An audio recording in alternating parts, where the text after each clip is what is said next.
الحمد لله نحمده ونستعينه ونستغفره ونتوب إليه ونعوذ بالله من شرور أنفسنا وسيئات أعمالنا. من يهده الله فلا مضل له ومن يضلل فلا هادي له، وأشهد أن لا إله إلا الله وحده لا شريك له، وأشهد أن سيدنا ونبينا محمدًا عبد الله ورسوله وصفيه وخليله، خير نبي أرسله إلى العالم كله بشيرا ونذيرا، فبلغ الرسالة وأدى الأمانة ونصح الأمة ودعا إلى الله بالحكمة والموعظة الحسنة، وجاهد في الله حق جهاده وعبد ربه حتى أتاه اليقين، فصلى الله عليه وعلى آله وأصحابه والتابعين ومن تبعهم بإحسان إلى يوم الدين، وسلم تسليما كثيرا. أما بعد، فيا عباد الله، اعلموا أن أحسن الحديث كتاب الله، وخير الهدي هدي محمد صلى الله عليه وسلم، وشر الأمور محدثاتها، وكل محدثة بدعة، وكل محدثة بدعة، وكل بدعة ضلالة، وكل ضلالة في النار. أعاذني الله وإياكم من الضلال. إخواني وأحبتي في الله، أحببت أن يكون حديثي إليكم اليوم عن الاستعداد لاستقبال شهر رمضان المبارك. رب قائل يقول: ما زال هناك فسحة من الوقت للاستعداد لرمضان. أقول: كلا، إن لم تستعد الآن ستفوتك الفرصة. كم منا في كل سنة، في كل عام، في شهر رمضان أو في آخر شهر رمضان يتحسر ويتندم ويقول في نفسه: ليتني انتهزت الفرصة كما ينبغي، ليتني استفدت من رمضان كما كنت أود. كل واحد منا في آخر شهر نندم ونتحسر أننا لم نستفد من الشهر كما كان ينبغي، ثم نمني أنفسنا نقول: إن شاء الله العام المقبل سيكون خيرا من هذا العام، سأنتهز الفرصة وأستعد في العام المقبل لأستفيد أكثر مما استفدت هذا العام. والعام المقبل يأتي ونحن على حالنا ولم يتغير شيء من وضعنا. أتعرفون لماذا أيها الأحبة؟ الأمر يكمن في الاستعداد. أرأيتم قط طالبا مجدا يخوض غمار الامتحانات بدون استعداد مسبق؟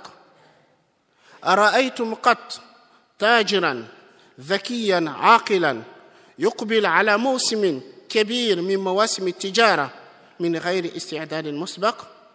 هل ينتظر اللحظة الأخيرة لكي يفكر في البضاعة التي سيشتريها ويعرضها في الموسم وكيف سيعرضها؟ لا أبدا. إذا كان الواحد منا لأمور الدنيا الفانية، لمكاسب الدنيا الفانية، ومهما اكتسب الإنسان من أموال من متع هذه الدنيا، فما متاع الحياة الدنيا في الآخرة إلا قليل. إذا كنا نستعد ولا نترك الأمر إلى الفرصة، إلى الوقت الأخير، إلى اللحظة الأخيرة فيما يتعلق بأمور الدنيا، فكيف لا نستعد للآخرة، لأمور الآخرة؟ المكسب الباقية، الربح الحقيقي. الله سبحانه وتعالى يقول: بل تؤثرون الحياة الدنيا والآخرة خير وأبقى. أنتم تفضلون الحياة الدنيا. الواحد منكم لا يتوانى ولا يتكاسل فيما يتعلق بأمر الدنيا، ولا يؤجل أو يؤخر فيما يتعلق بأمر الدنيا. هو من السباقين. أما فيما يتعلق بأمور الآخرة دائما نسوف، دائما نؤخر. الأمر أيها الإخوة يتعلق بالاستعداد. فمن استعد لرمضان قبل مجيء رمضان استطاع أن يستفيد منه بتوفيق الله سبحانه وتعالى، ومن لم يستعد لاستقبال هذا الشهر ضيع الأوقات الثمينة وقضى وقته في الندم والحسرة، والندم والحسرة لا يجدي شيء إذا لم يثر فيك الاستدراك. فرسول الله صلى الله عليه وسلم والصحابة رضي الله عنهم رسول كان يستبشر ويبشر بقدوم رمضان حثا لأصحابه للاستعداد. فكان صلى الله عليه وسلم إذا دخل شهر رجب، ولا يفصلنا عن رجب إلا أيام قلائل، إذ كان إذا دخل شهر رجب يقول: اللهم بارك لنا في رجب وشعبان وبلغنا رمضان.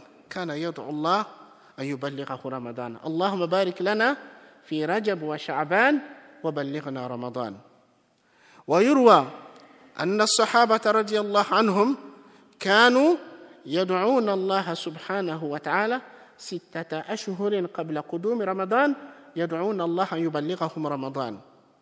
فإذا بلغوا وصاموا واجتهدوا دعوا الله 6 أشهر أن يتقبل الله منهم جهودهم وطاعتهم وعملهم. إذا نرى أنهم كانوا حريصين على استقبال هذا الشهر، كانوا حريصين للعمل في هذا الشهر. إذا الأمر يكمن في الاستعداد لكي نستفيد. ولكن الواحد منا لكي يهتم بأمر ما، لكي يحرص على شيء ما، لا بد من أن يعرف قيمة هذا الشيء، لأن الإنسان إذا لم يكن يعرف قيمة الشيء لن يحافظ عليه ولن يحرص عليه. فمثلا لو الواحد منا جاءه ولده الصغير يقول: يا أبي أو يا أمي أعطني حلوى. نعم، الطفل يعرف قيمة الحلوى فلذلك يحبه ويحرص عليه. لو قال الوالد أو قالت الأم: يا ولدي ما عندي حلوى، ولكن وضع يده أو وضعت يدها في جيبها وأخرجت أو أخرج قطعة من الذهب وقال: يا ولدي خذ هذا خير لك من الحلوى، ماذا عسى الطفل أن يفعل بهذه القطعة من الذهب؟ سيرميه أرضا. قل: يا أبي أنا أريد حلوى تؤتيني هذا، وهو لماذا سيرميه؟ لأنه لا يعرف قيمة الذهب. ولكن لو أعطيت هذا الذهب لرجل بالغ عاقل كم يكون فرحته، كم سيحرص على هذا الشيء. فنحن وضعنا حالنا مع رمضان أننا لا نقدر رمضان حق قدرها ولا نعرف قيمتها، فلذلك نفرط فيه. Louange à Allah. Nous le louons, nous implorons son aide et son assistance. Quiconque Allah le guide, nul ne peut l'égarer. Et quiconque Allah l'égare, nul ne peut le guider. J'atteste qu'il n'y a point de divinité à part Allah, unique, sans aucun associé. Et j'atteste que Muhammad sallallahu alayhi wa sallam est son serviteur et son messager, qu'il a envoyé avec la guidance et la religion de la vérité afin de la faire triompher sur toute autre religion en dépit de l'aversion des polythéistes. Il a transmis en toute honnêteté le message de son Seigneur. Il a été sincère envers sa communauté. Il appela à Allah avec la sagesse et la bonne exhortation. Il lutta pour la cause de son Seigneur comme c'est devrait. Il a adoré son Seigneur jusqu'à ce que la certitude lui est parvenue. Que la paix et le salut de Dieu soient sur lui, sa famille, ses compagnons et sur tous ceux qui suivront leur voie jusqu'au jour de la rétribution. Serviteurs d'Allah, sachez bien que la plus véridique des discours est la parole d'Allah et le livre de Dieu. Et la meilleure des voies, la meilleure des traditions est celle de notre prophète Muhammad sallallahu alayhi wa sallam. Et la pire des choses, c'est l'innovation. Toute innovation est un égarement, tout égarement est voué en enfer, que Dieu nous préserve de l'égarement. Serviteurs d'Allah, je vous recommande et moi-même la crainte d'Allah subhanahu wa ta'ala. Je voulais que mon sermon d'aujourd'hui soit au sujet de la préparation pour accueillir le mois de Ramadan. Il se peut que certains gens disent « Oh, le mois de Ramadan, on a encore le temps, et il y a beaucoup de temps qui nous sépare de Ramadan encore. C'est trop tôt pour parler de se préparer pour accueillir le mois de Ramadan. » Je dirais au contraire, c'est trop tard. Ce n'est pas trop tôt. Chaque année, beaucoup d'entre nous, durant le mois de Ramadan ou à la fin du mois de Ramadan, émet des remords, des regrets, le fait de ne pas pouvoir profiter pleinement de ce mois. Nous entendons beaucoup se plaindre, dire « Hélas, j'aurais aimé de profiter du mois de Ramadan plus que ce que j'ai pu faire. J'aurais aimé saisir l'occasion comme il se devrait. Mais malheureusement, cette année, j'ai raté l'occasion. » Et on se donne de faux espoirs en se disant, ce n'est pas grave. Inch'Allah, l'année prochaine, je me préparerai, je profiterai mieux que cette année. Et l'année prochaine, nous sommes dans le même état, dans la même condition, et rien n'a changé, et rebelote la même chose. Vous savez pourquoi, mes chers frères et sœurs, nous sommes dans cet état, dans cette condition, que nous n'arrivons pas à saisir l'occasion, à profiter du mois de Ramadan comme nous voulons. L'affaire et le problème résident dans la préparation. Comment on se prépare pour accueillir ces mois bénis. Le prophète sallallahu alayhi wa sallam se réjouissait de l'arrivée du mois de Ramadan. Il annonçait la bonne nouvelle à ses compagnons de l'arrivée du mois de Ramadan pour qu'ils puissent s'y préparer. Il nous est rapporté que le prophète sallallahu alayhi wa sallam, lorsque le mois de Rajab entame, il disait « Oh Allah, bénis pour nous le mois de Rajab et Sha'ban et garde-nous en vie jusqu'au Ramadan. » Le prophète, quand le mois de Rajab arrivait, il disait « Oh Allah, bénis pour nous Rajab et Sha'ban et garde-nous en vie jusqu'au Ramadan. » Donc le prophète implorait Allah de le garder en vie jusqu'au Ramadan. Et aussi, il nous est rapporté que les compagnons du prophète sallallahu alayhi wa sallam, 6 mois à l'avance, ils imploraient Allah de les garder en vie jusqu'au Ramadan. C'est-à-dire 6 mois avant l'arrivée de Ramadan, ils y pensaient, ils s'y préparaient, ils demandaient, ils invoquaient Allah de les garder jusqu'au Ramadan. Et lorsque Allah les permettait de vivre le Ramadan et de faire l'effort d'accomplir des bonnes œuvres, des bonnes actions, 6 mois après, ils invoquaient Allah, que Allah accepte d'eux l'effort qu'ils ont fait. Tandis que nous, le mois de Ramadan arrive, on commence avec énormément de difficultés et le jour où on pense, chaque jour, on dit demain je ferai mieux, mais notre situation, notre condition ne change pas. Pourquoi? Ça réside dans la préparation. Avez-vous jamais vu un étudiant sérieux, studieux, entamer les examens sans une préparation préalable?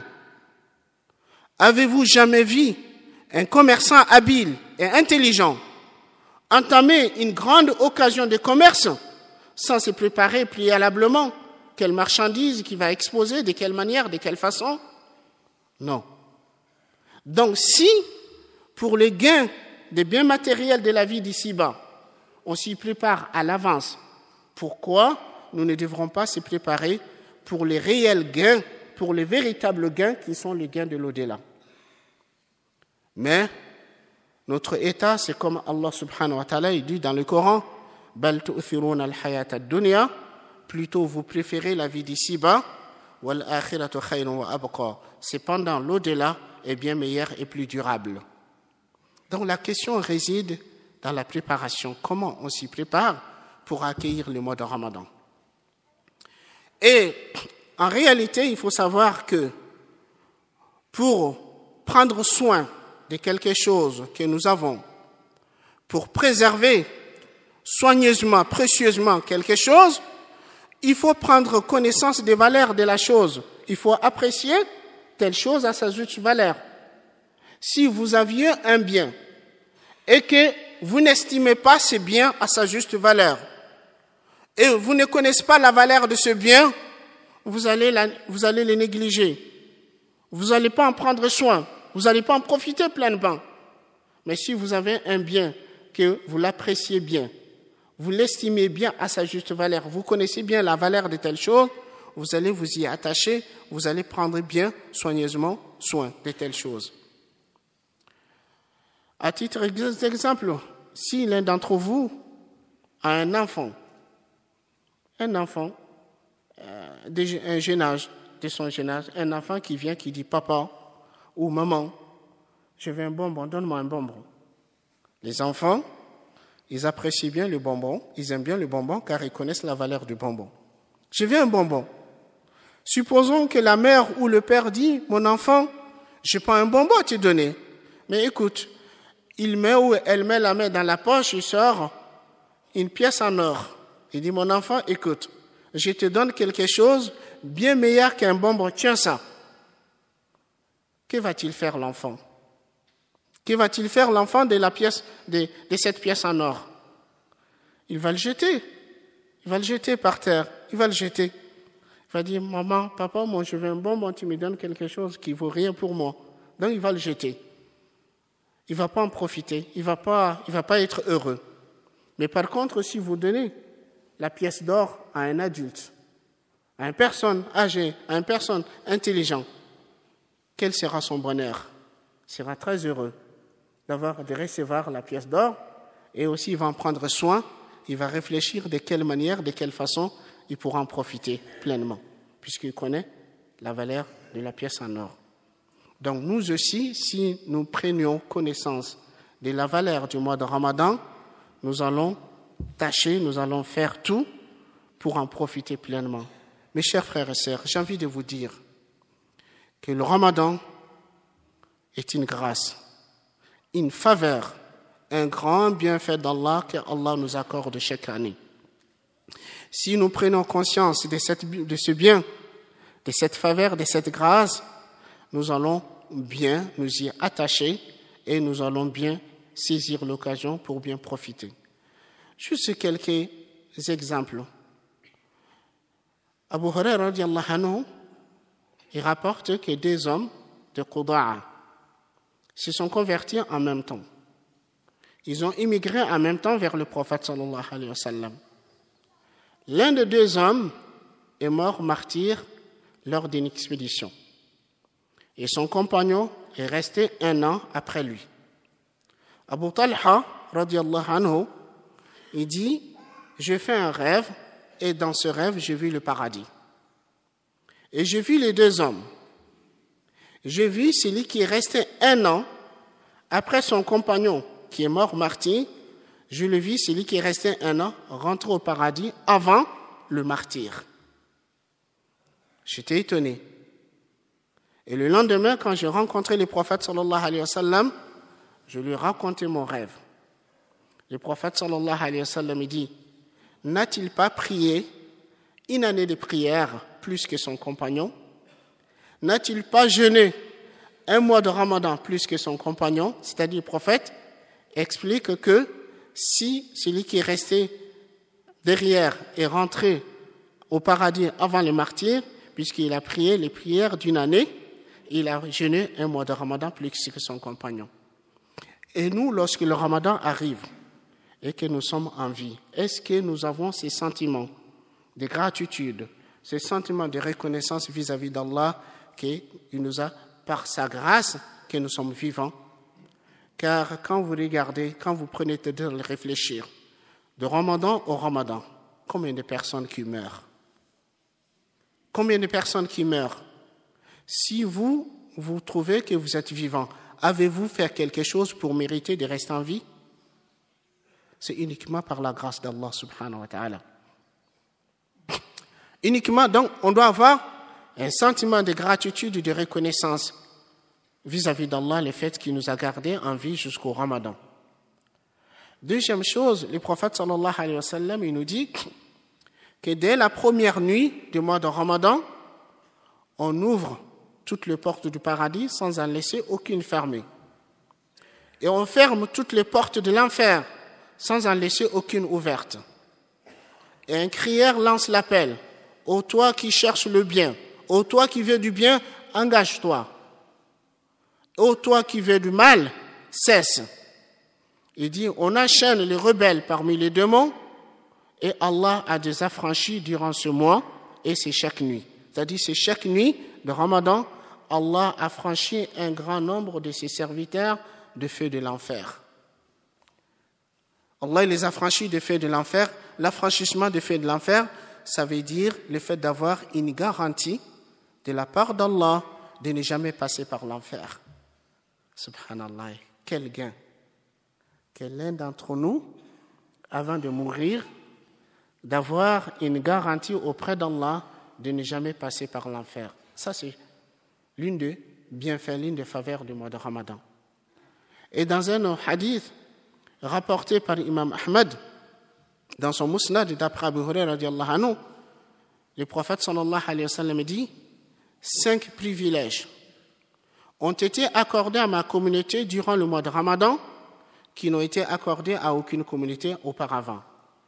أعطيت أمتي في رمضان 5 خصال لم تؤتهن أمة قبلها خلوف فم الصائم أطيب عند الله من ريح المسك وتستغفر لهم الملائكة حتى يفطروا ويزين الله كل يوم جنته ويقول يوشك عبادي الصالحون أن يلقوا عنهم المؤنة والأذى ويسيروا إليك وتصفد فيه مردة الشياطين ويغفر لهم في آخر ليلة قيل يا رسول الله أهي ليلة القدر قال لا إنما يوفى الأجير أجره إذا قضى عمله. إذن le prophète sallallahu alayhi wa sallam dit 5 privilèges ont été accordés à ma communauté durant le mois de Ramadan qui n'ont été accordés à aucune communauté auparavant. Ça veut dire que cette communauté est une communauté choyée, une communauté préférée d'Allah subhanahu wa ta'ala. Allah a accordé à la communauté de notre prophète Muhammad sallallahu alayhi wa sallam des privilèges, des faveurs qui n'ont été accordés à aucune communauté auparavant. L'haleine des génères est plus agréable auprès d'Allah que l'odeur de misk.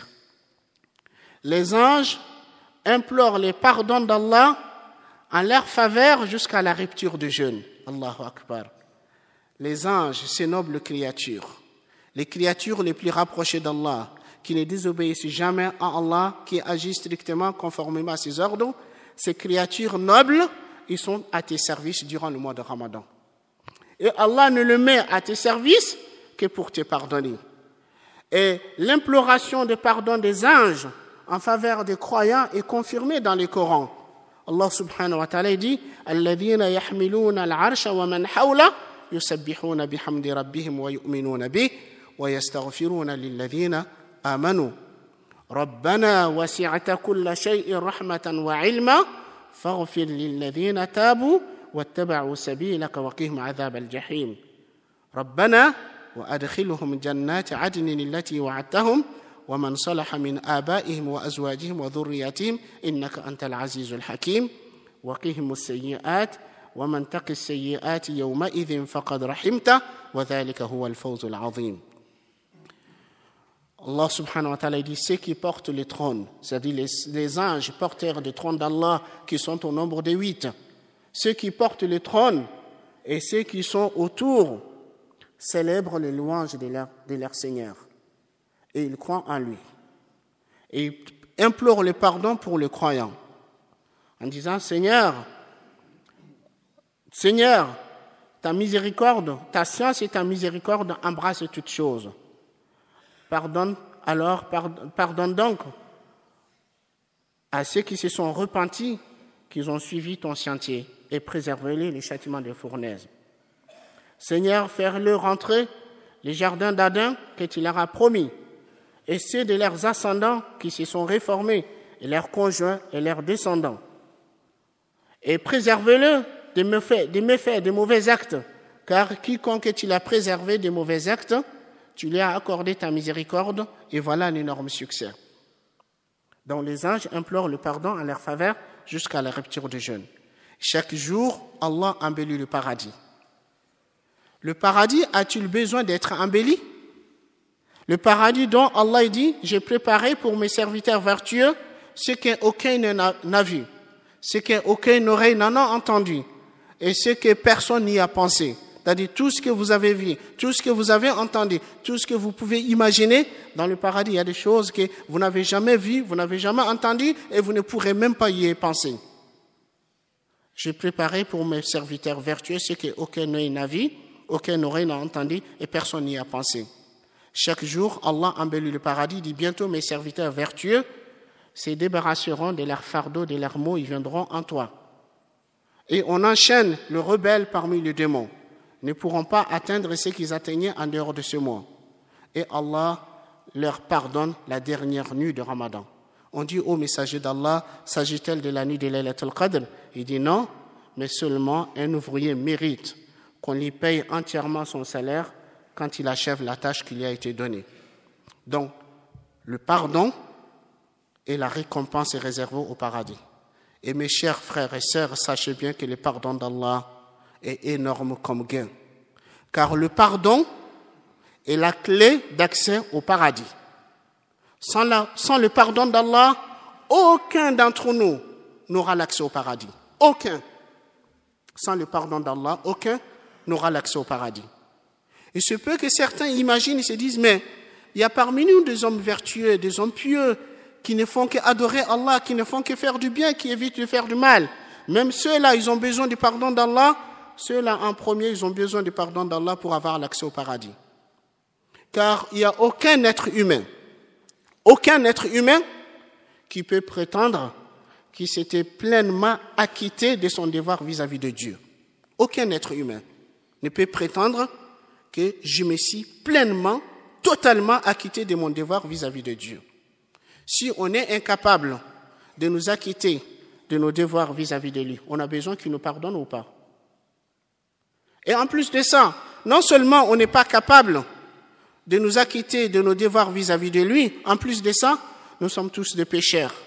Le prophète sallallahu alayhi wa sallam dit « Kullu bani Adam khata » tous les fils d'Adam sont des pécheurs. « Wa khayrul khata'in at-tawwabun » et le meilleur des pécheurs sont ceux qui se répandent. Donc, c'est pour cette raison, quand Allah nous invite au paradis, il nous invite à passer d'abord par son pardon. Car sans le pardon, on n'aura pas l'accès au paradis. Allah subhanahu wa ta'ala dit وَسَارِعُوا إِلَى مَغْفِرَةٍ مِّن رَبِّكُمْ وَجَنَّةٍ عَرْضُهَا السَّمَاوَاتُ وَالْأَرْضُ أُعِدَّتْ لِلْمُتَّقِينَ. Hâtez-vous vers un pardon de la part de votre Seigneur, un paradis aussi large comme les cieux et la terre, qui est préparé pour le pieux. Allah ne nous dit pas hâtez-vous au paradis. S'il nous disait hâtez-vous au paradis, peut-être on pourrait imaginer que grâce à nos efforts, grâce à nos déterminations, grâce à notre volonté, qu'on aura l'accès au paradis. Mais Allah dit hâtez-vous à un pardon de la part de votre Seigneur, un paradis aussi large comme les cieux et la terre, qui est préparé pour le pieux. أقول ما تسمعون وأستغفر الله لي ولكم ولسائر المسلمين من كل ذنب فاستغفروه إنه هو الغفور الرحيم.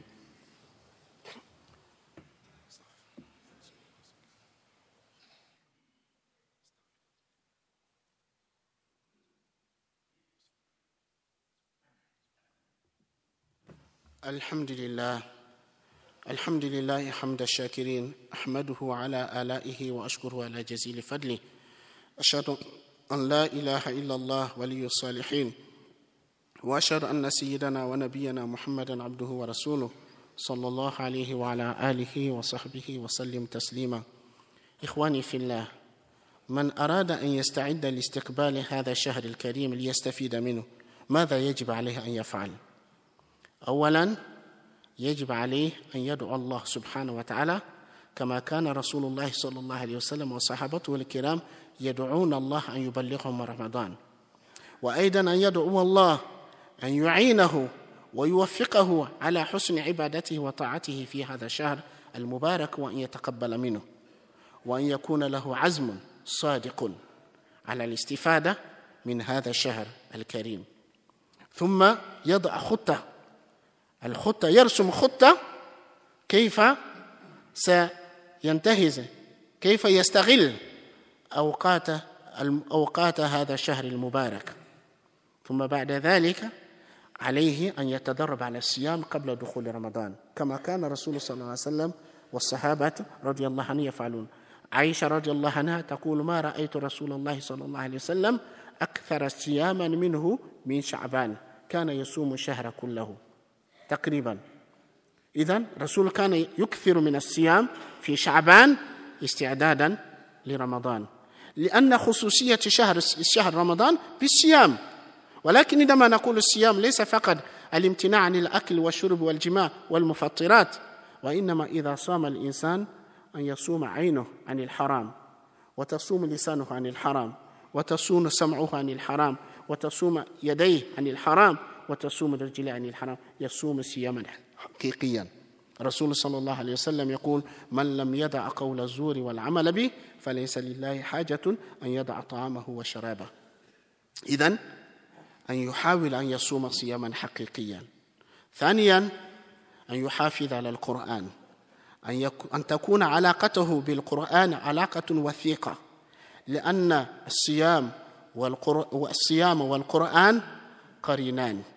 الله سبحانه وتعالى اختار هذا الشهر لنزول كتابه المبارك، شهر رمضان الذي أنزل فيه القرآن هدى للناس وبينات من الهدى والفرقان. ثم الرسول صلى الله عليه وسلم يقول: الصيام والقرآن يشفعان للعبد يوم القيامة. يقول الصوم: أي رب منعته الطعام والشراب وشهوته نهاره فشفعني فيه. ويقول القرآن: أي رب منعته النوم في الليل فشفعني فيه فيشفعان له. إذن القرآن لأن رمضان شهر القرآن.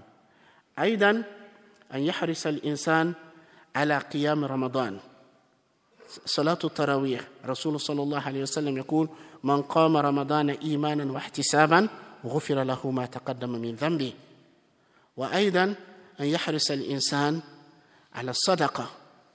ابن عباس رضي الله عنه كان رسول الله صلى الله عليه وسلم أجود الناس، وكان أجود ما يكون في رمضان حين يلقاه جبريل فيدرسه القرآن.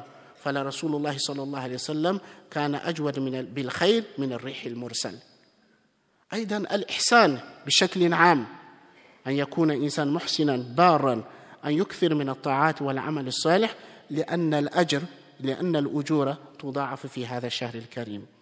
Donc, pour terminer, celui qui veut se préparer pour bien accueillir ces mois, que faut-il faire? Premièrement, c'est le fait d'invoquer Allah, comme le prophète sallallahu alayhi wa sallam et ses compagnons, ils invoquaient Allah de les garder en vie jusqu'au Ramadan. Et aussi d'invoquer Allah, de nous assister, de nous aider, de nous guider pour pouvoir faire du bien et adorer Allah comme il se doit. Car sans l'assistance d'Allah, quoi qu'il en soit nos volontés, quoi qu'il en soit notre détermination, sans l'aide d'Allah, nous sommes rien, nous ne pourrons rien réaliser. Donc il faut implorer Allah qui nous facilite, qui nous aide à l'adorer de la meilleure façon durant ce mois. Et troisièmement, le fait d'avoir une intention sincère de pouvoir profiter, pour profiter de ce mois, avoir une détermination, une intention sincère pour pouvoir profiter. Mais si jamais on a une intention sincère et qu'on a eu un empêchement, on a été empêché, Allah il nous récompensera en fonction de nos intentions. Donc, quatrième des choses, définir un plan d'action, planifier de quelle manière, de quelle façon je vais profiter le moment béni de ce mois. Donc ensuite, la particularité du mois de Ramadan, c'est le jeûne. Le fait de s'y préparer et pour pouvoir effectuer le jeûne le plus correct possible. Quand je dis le jeûne, il ne s'agit pas seulement de s'abstenir de manger, de boire et de tout ce qui peut annuler le jeûne, mais le fait de chercher à jeûner correctement. À jeûner correctement. Et autre chose, le fait de profiter d'avoir une relation étroite avec le Coran durant le mois de Ramadan. car le Ramadan et le Coran vont de pair. Allah a choisi ce mois béni pour le début de la révélation. Le prophète sallallahu alayhi wa sallam dit « Le jeûne et le Coran intercéderont en faveur du serviteur au jour de la résurrection. » Donc, jeûner correctement et avoir une relation étroite avec le Coran, profiter du maximum possible, lire le Coran, écouter le Coran, étudier le Coran. Donc, et aussi veiller à accomplir les prières nocturnes qu'on effectue pendant le mois de Ramadan. Le prophète sallallahu alayhi wa sallam dit « Celui qui veille le nuit du Ramadan en priant, motivé par la foi et l'espoir de la récompense auprès d'Allah, on lui pardonnera ses péchés passés. » Donc, mais tout cela, il ne faut pas attendre le mois de Ramadan pour commencer. Si vous commencez au début de Ramadan, vous allez trouver que c'est très lourd, c'est très difficile et vous n'allez pas tenir. Mais si vous vous habituez dès maintenant, vous commencez à prier la nuit, à lire le Coran, à jeûner, comme nos prédécesseurs y faisaient, le Ramadan arrivera et que vous êtes déjà habitué. Vous allez trouver un bonheur, un plaisir à lire le Coran, à écouter le Coran, à prier la nuit et à jeûner.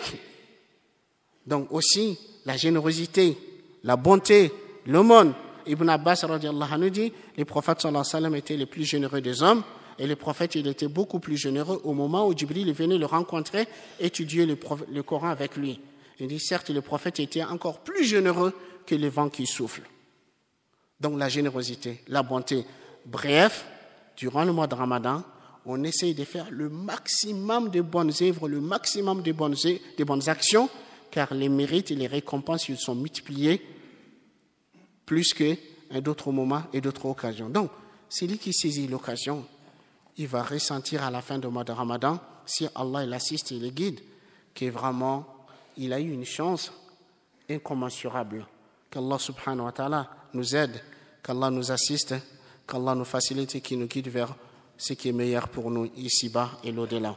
Ala wa sallu wa sallim ala khatamil anbiya'i wa imamil mursalin, Muhammad bin Abdullah alayhi afdalus salatu wa atamit taslim, فإن الله أمركم بذلك في المحكم تنزيل فقال عز من قائل إن الله وملائكته يصلون على النبي يا أيها الذين آمنوا صلوا عليه وسلموا تسليما اللهم صل وسلم وبارك وأنعم على عبدك ورسولك محمد وارض اللهم عن الصحابة أجمعين وعن التابعين ومن تبعهم بإحسان إلى يوم الدين وعنا معهم بمنك وكرمك وإحسانك يا أرحم الراحمين اللهم أعز الإسلام والمسلمين وأذل الشرك والمشركين ودمر أعداء الدين واحمي حوزة الإسلام يا رب العالمين اللهم إنا نسألك الهدى والتقى والعفاف والغنى اللهم إنا نسألك موجبات رحمتك وعزائم مغفرتك والغنيمة من كل بر والسلامة من كل إثم والفوز بالجنة والنجاة من النار اللهم أصلح لنا ديننا الذي هو عصمة أمرنا وأصلح لنا دنيانا التي فيها معاشنا وأصلح لنا آخرتنا التي إليها معادنا واجعل الحياة زيادة لنا في كل خير والموت راحة لنا من كل شر برحمتك يا أرحم الراحمين يا رب العالمين اللهم اغفر للمؤمنين وللمؤمنات وللمسلمين والمسلمات الأحياء منهم والأموات برحمتك يا أرحم الراحمين اللهم اغفر لنا ولوالدينا وارحمهم كما ربونا صغارا ربنا آتنا في الدنيا حسنة وفي الآخرة حسنة وقنا عذاب النار عباد الله إن الله يأمر بالعدل والإحسان وإيتاء ذي القربى وينهى عن الفحشاء والمنكر والبغي يعظكم لعلكم تذكرون فاذكروا الله العظيم الجليل يذكركم واشكروه على نعمه يزيدكم ولذكر الله أكبر والله يعلم ما تصنعون